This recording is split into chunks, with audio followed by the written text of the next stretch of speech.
we've seen and we're bombarded with every day in our local media. I'd like to ask a question.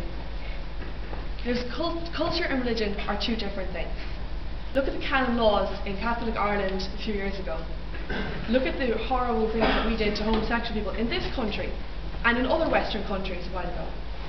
I think it's more a case of development rather than a case of Islam. Maybe the question could be posed, is the Middle East compatible with the West rather than is Islam compatible with the West? Regarding one speaker mentioning that Muhammad waged wars, we also had the Crusades. Whether or not you want to take out the technical things, that was still fairly evident a war of religion. And then we come to the question of rights.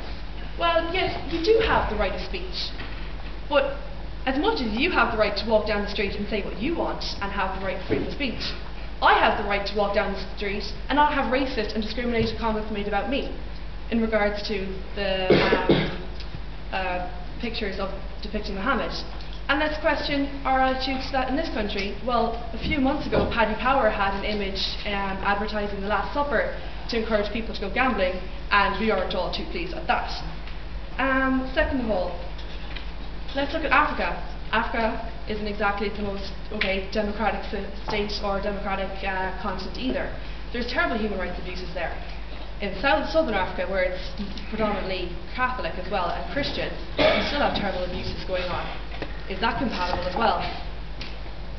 The reason that I am neutral is because I don't know yet if Islam is going to be compatible. I think it's more a test of time. We're looking at a part of the country where, or part of the world that's less developed.